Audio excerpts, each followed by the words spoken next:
కుటుంబం కోసం ప్రపంచంతో అయినా పోరాడగలను, కానీ పోరాటమే కుటుంబంతో చేయాలంటే నా వల్ల కాదు కేదార్. కొంచెం ముందు యువరాజ్ గురించి నిజం తెలిసినా నా ప్రాణాలిచ్చైనా ఈ పెళ్ళి ఆపేదాన్ని. ఇప్పుడు పరిస్థితి చేయి జారిపోయింది. నిషి ఆ నేరస్తుడి చెయ్యి పట్టుకుని 7 అడుగులు వేసేసింది. ధాత్రి, యువరాజే మిస్టర్ ఎక్స్ అని మనం అనుకోకూడదు. మీనన్కి సిటీలో చాలా మందితో సంబంధాలున్నాయి. చాలా మంది సహాయాలు చేస్తున్నారు. వాళ్ళల్లో ఎవరైనా మీనన్ అరెస్ట్ అయ్యాడని తెలిస్తే ఇలానే రియాక్ట్ అవుతారు. అలాంటప్పుడు యువరాజే మిస్టర్ ఎక్స్ అని ఎలా చెప్తావు? మీనన్ అరెస్ట్ చూసి భయపడిన ప్రతి ఒక్కరూ మిస్టర్ ఎక్స్ కాదు కదా. కరెక్టే కేదార్, కానీ యువరాజ్కి మీనన్తో సంబంధం ఉంది అని తెలిసిపోయింది కదా. అదే, అసలు యువరాజ్కి మీనన్కి ఏంటి సంబంధం? యువరాజ్ మీనన్ గ్యాంగ్తో ఎలాంటి డీలింగ్స్ చేస్తున్నాడో తెలిస్తే అప్పుడు యువరాజ్ని ఎలా డీల్ చేయాలో మనకి తెలుస్తుంది. అవును, యువరాజే మిస్టర్ ఎక్స్ అనడానికి మన దగ్గర ప్రూఫ్స్ లేవు. కానీ యువరాజ్ని పట్టుకుంటే మనం మీనన్ వరకు చేరుకోవచ్చు. యువరాజ్ మీద కొంచెం డౌట్ మీనన్కొచ్చినా యువరాజ్ అండ్ నిషి ప్రాణాలకే ప్రమాదం. అవును ధాత్రి, మీనన్కి డౌట్ రాకుండా యువరాజ్ని ఫాలో అవ్వాలి. యువరాజ్ ప్రతి మూమెంట్ పక్కనే ఉండి చూడాలి. మీనన్ యువరాజ్తో ఎలా టచ్ లో ఉంటాడో మనకు తెలీదు. అది కనుక్కుంటే మనం మీనన్ని ఎలా పట్టుకోవాలో ప్లాన్ చేయొచ్చు. కానీ ఈ ప్రాసెస్ లో నిషికి మాత్రం నిజం తెలియకూడదు. తెలిస్తే తట్టుకోలేదు. ఇప్పుడు యువరాజ్ పక్కనే ఉండాలి. కానీ మీనన్కి డౌట్ రాకూడదు అంటే ఆ ఇంట్లో వాళ్లే అయి ఉండాలి.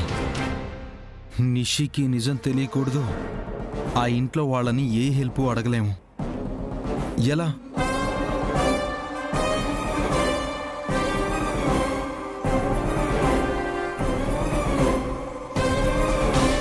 యువరాజ్ ఇంట్లో వాళ్ళే యువరాజ్ని కనిపెట్టుకుని ఉంటే మీనన్కి డౌట్ రాదు కదా. ఆ ఇంట్లో వాళ్ళు మనకెందుకు హెల్ప్ చేస్తారు? అసలు వాళ్ళకి ఏమని చెప్తావు? ఆ ఇంట్లో ఉండి యువరాజ్ని అబ్జర్వ్ చేస్తే చాలు కదా. దానికి ఆ ఇంట్లో వాళ్ళే అవసరం లేదు. ఏం చెప్పావో నాకేం అర్థం కావట్లేదు ధాత్రి. నేను ఆ ఇంట్లోకి వెళ్తే ఆ యువరాజ్ పక్కనే ఉండొచ్చు. ఎప్పుడేం చేస్తున్నాడు, ఎక్కడికి వెళ్తున్నాడు, ప్రతి ఒక్కటి మనకు తెలుస్తాయి. మీ పిన్ని, మీ అత్తయ్య, మీ చెల్లి నిన్ను ఆ ఇంటి గడప కూడా తొక్కనివ్వరు ధాత్రి. అయ్యే పని కాదు. ఇంతకన్నా మనకి మార్గం లేదు కేదార్. యువరాజే మిస్టర్ ఎక్సా కాదా అని తెలియాలన్నా, మీనన్ గురించి ఇన్ఫర్మేషన్ తెలియాలన్నా నేను నిషి అత్తారింట్లోనే ఉండాలి. అప్పుడే మీనన్ దొరుకుతాడు. మా అమ్మ గురించి నిజం బయటకొస్తుంది. ఐడియా బాగానే ఉంది, కానీ నువ్వు ఆ ఇంట్లోకి ఏం చెప్పి అడుగు పెట్టగలవు?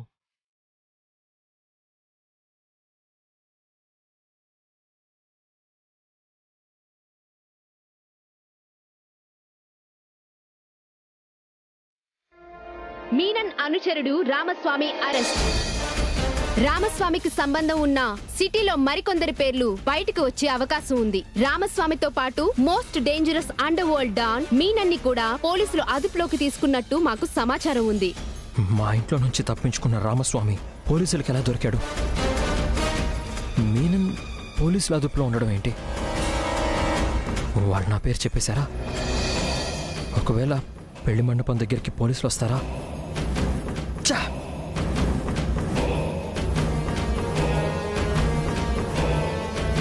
ఒకసారి రామస్వామికి ఫోన్ చేస్తే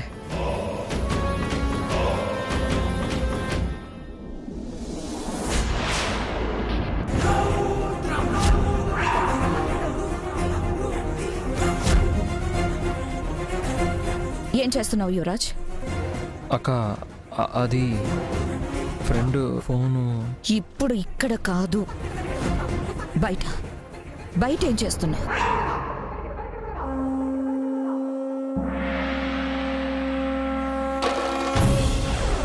మీనన్ అనుచరుడు రామస్వామి అరెస్ట్.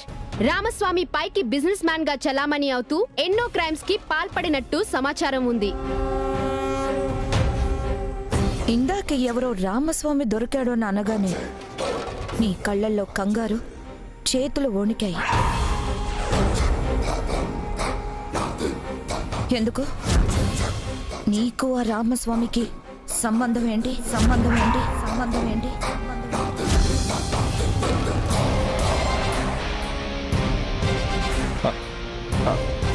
అక్క సంబంధం ఏముంటుంది అక్క? ఏం లేదు. అబద్ధం చెప్పకు యువరాజ్. ఏ సంబంధం లేకపోతే అతను అరెస్ట్ అయ్యాడంటే నువ్వెందుకు భయపడ్డావు? ఇప్పుడు ఇలా పక్కకొచ్చి ఫోన్ ఎందుకు చేస్తున్నావు? ఇప్పటికి మించిపోయింది లేదు. నువ్వు చెప్పాల్సింది, నేను తెలుసుకోవాల్సింది ఏమైనా ఉంటే చెప్పు. అక్క ఏం లేదక్క. ఆ ఫోను నా ఫ్రెండ్కి చేస్తున్నాను. సేమ్ పేరు అవ్వడం కోఇన్సిడెన్స్ అంతే. ఇంటి వైపు కానీ ఇంట్లో వాళ్ళ వైపు కానీ వేలెత్తి చూపించేలా ఏమైనా చేసావని తెలిస్తే నేను చూస్తూ ఊరుకోను యువరాజ్. సమాజంలో మనకంటూ పేరు ప్రతిష్టలు ఉన్నాయి. దాన్ని నువ్వు పెంచకపోయినా పర్వాలేదు. చెడగొట్టే పనులు చేయకు చాలు. మళ్ళీ అడుగుతున్నాను, ఆ ఇల్లీగల్ పనులు, స్మగ్లింగ్ చేసే వాళ్లతో నీకేమైనా సంబంధం ఉందా?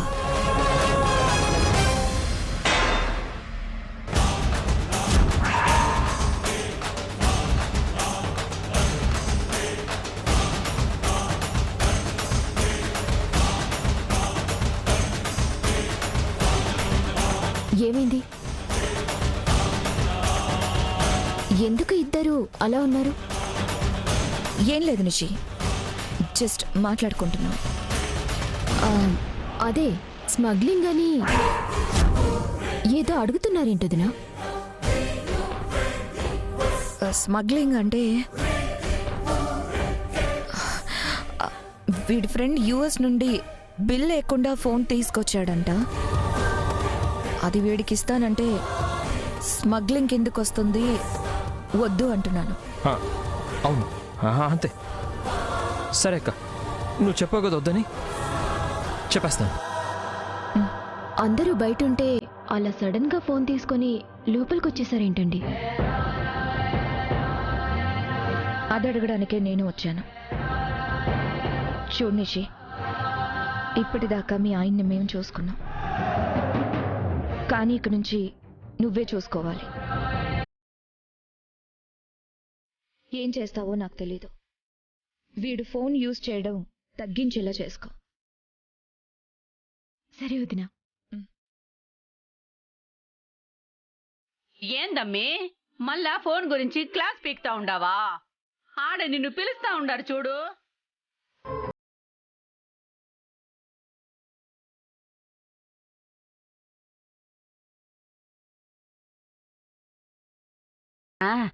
నా కొడుకుని తిడతా ఉంటది. అమ్మి నువ్వు వచ్చినాకైనా వాడి ఫ్రీడము వాడికుండేలా చూడు. సరే అత్తయ్య.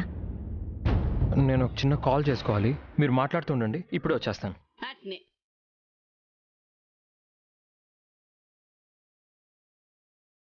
ఇందాకటి నుంచి ఎందుకంత కంగారు పడుతున్నారేనా? ఎవరికి ఫోన్ చేయడానికి పక్కకు వెళ్ళారు? ఏందమ్మి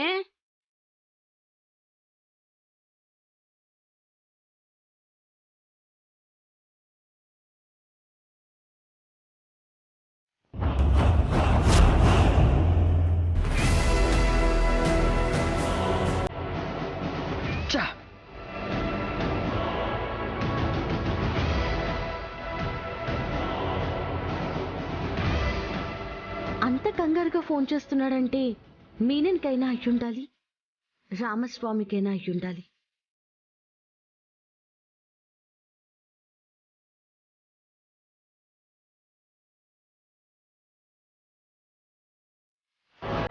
ఛే, రామస్వామి ఫోన్ ఏంటి స్విచ్ ఆఫ్ అని వస్తుంది.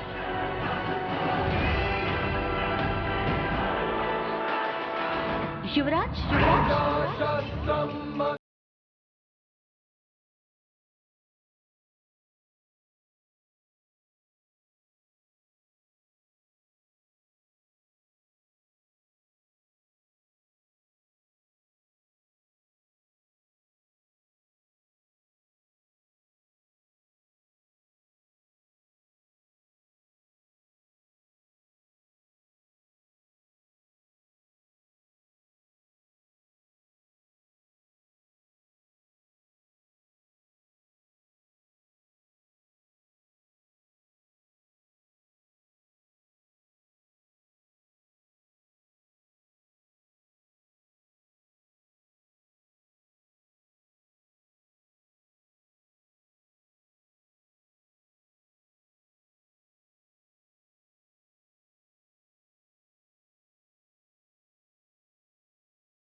నెంబర్ చూద్దాం.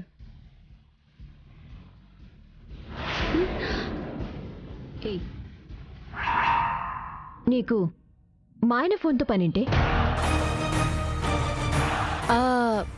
అది నా ఫోన్ స్విచ్ ఆఫ్ అయితేను. నోర్ముయ్, నాకు అబద్ధాలు చెప్పకు. మా ఆయన ఫోన్ ఎందుకు తీసుకున్నావు? ఫోన్ స్విచ్ ఆఫ్ అయితే మా ఆయన ఫోన్ తప్ప నీకు ఇంకెవరి ఫోన్ దొరకలేదా? లేదు నిషి, అర్జెంట్ పనుంటే యువరాజ్ కనపడితే అడిగానంతే. నీ అర్జెంట్ పనేంటో నాకు బాగా తెలుసు. సిగ్గు లేకపోతే సరే. ఛీ! చెల్లెలి భర్త అని కూడా లేకుండా ఎప్పుడు చూడు మా ఆయన చుట్టే తిరుగుతూ ఉంటావు. నిషి, ఏంట మాటలు? అతను నాకు మరిది గారు. ప్రాణం పోయినా కూడా నేను అతన్ని తప్పుడు ఉద్దేశంతో చూడను. నటించకే, నీ బుద్ధి నాకు తెలీదా? ఏంటి, నీ ఫోన్ స్విచ్ ఆఫ్ అయిందా? ఏది చూపించు. నిషి ప్లీజ్, నేను చెప్పేది విను నిషి ప్లీజ్.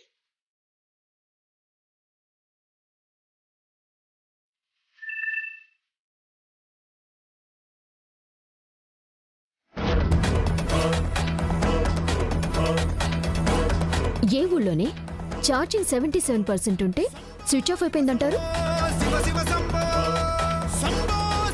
చెప్పు. అది పెళ్లి హడావిడిలో నేను ఫోన్ పక్కన పెట్టేశాను. పిల్లలెవరో ఫోన్ స్విచ్ ఆఫ్ చేసినట్టున్నారు. ఆఫ్ అయిపోతే ఛార్జింగ్ అయిపోయిందేమో అని ఛార్జింగ్ పెట్టడానికి వెళ్తున్నాను నిషి. ఇంకొకసారి పిచ్చి పిచ్చి వేషాలేస్తే ప్రాణాలు తీస్తాను. ఏమండి, పదండి.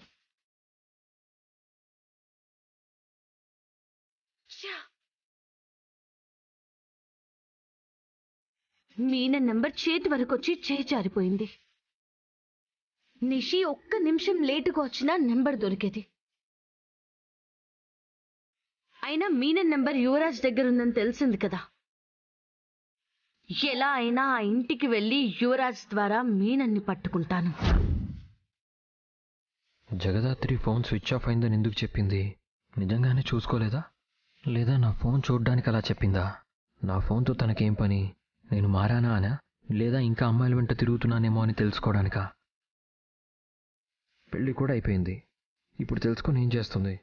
ఎందుకైనా మంచిది, ఫోన్ని జాగ్రత్తగా ఉంచుకోవాలి. ఏమైంది?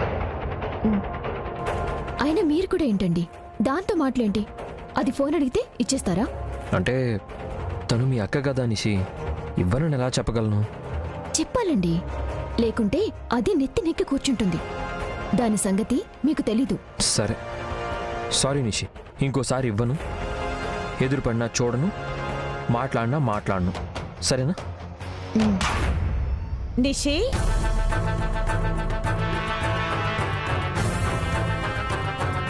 అమ్మయ్య, ఇక్కడున్నారా? మీకోసం ఇల్లంతా వెతుకుతున్నాం. నిషి, ఏమైంది అలా ఉన్నావు? ఉంది కదా ఈ ఇంట్లో ఒక మహాతల్లి జగదాత్రి. అది ఈ ఇంట్లో ఉన్నంతకాలం ఇలా కాకుండా ఇంకెలా ఉండగలను?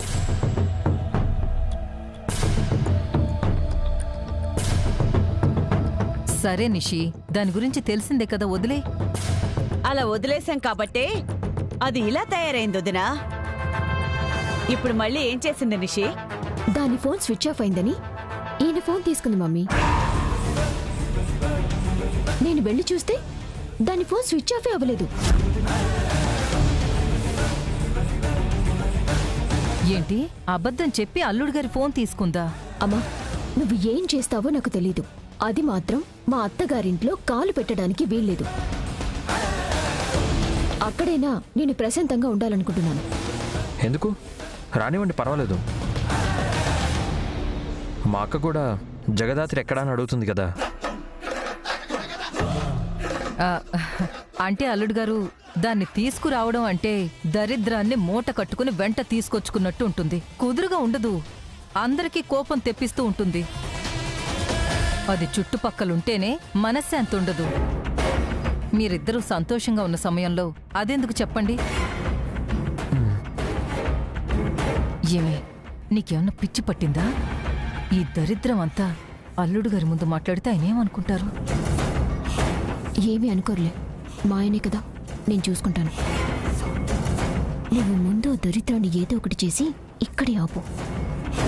నువ్వు మనసు పాడు చేసుకోకు, నేను చూసుకుంటాను కదా. అల్లుడు గారు, మేము వస్తామండి.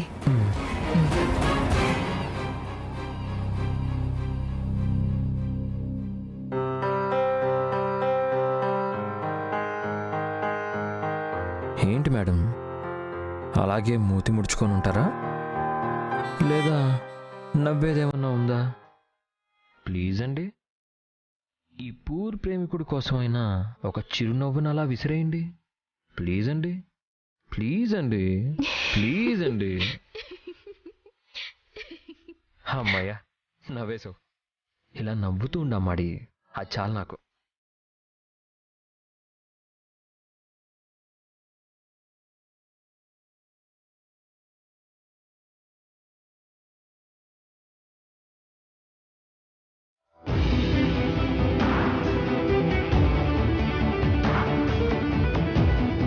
సుబ్బు, నీ బట్టలు నా బట్టలు ఎందుకు సర్దుతున్నావు? నిషి వాళ్ళ అత్తారింటికి వెళ్ళడానికి.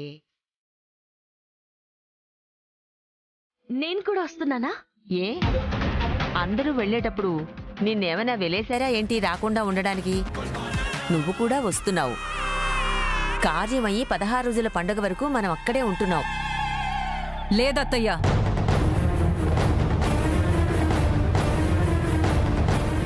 అక్కడ ఉండట్లేదత్తయ్యా. అక్కడ ఉండదు అంటే మనతో పాటు వెనక్కొచ్చేస్తుందా ఏంటి? అసలు మనతో పాటు ఇది అక్కడికి రావడం లేదు. ఏ, ఎందుకు రాదు? అందరూ వెళ్ళాలి అన్నప్పుడు ఇది కూడా రావాలి కదా. అసలు దీన్నెందుకు వద్దంటున్నారు? శుభమాని పెళ్లి చేసుకుని అత్తగారింట్లో నిషి అడుగు పెట్టబోతుంటే శనిని నెత్తిన పెట్టుకుని వెళ్ళలేం కదా అత్తయ్యా. చిచి, నోరు తెరిస్తే ఒక్క మంచి మాట కూడా రాదు. అది కాదే రేఖ, నిషికి అక్కడంతా కొత్తగా ఉంటుంది. దానికి ఏం తెలుసు? జగదాత్రి కూడా ఉంటే దాని దగ్గరుండి చూసుకుంటుంది కదా అని. నిషికి తెలియంది దీనికి మాత్రం ఏం తెలుసంట? అయినా దీనికి ఏమైనా పెళ్ళై 10 మంది పిల్లలున్నారా ఏంటి దీనికి తెలియడానికి? ఇది నిషి కాపురం కూల్చే పనులు తప్ప నిలబెట్టే పనులు ఏమీ చెయ్యదు. ఇక్కడే ఉండి ఇల్లు చూసుకోమని చెప్పండి చాలు. అది రాకపోతే నేను కూడా రాను. రాకండి. ఆ? అవునత్తయ్యా, మీరిలా అయిన దానికి కాని దానికి అడ్డుపడుతూ ఉంటే మేం మాత్రం ఏం చేయగలం చెప్పండి? మీ అబ్బాయి గారితో కూడా మాట్లాడేశాను, ఇది ఇక్కడే ఉంటుంది. మీరు ఆయన రాత్రికి ఇంటికే వచ్చేస్తారు. అయ్యో, నేను ఒకటి అనుకుంటే ఇక్కడ ఇంకోటి జరుగుతుంది. ఎలా అయినా ఆ ఇంట్లోకి అడుగు పెడదాం అనుకుంటే పిన్ని అడుగు పెట్టించలా లేదే. సర్లే మేము రాము. సరే, మీ ఇష్టం అత్తయ్యా.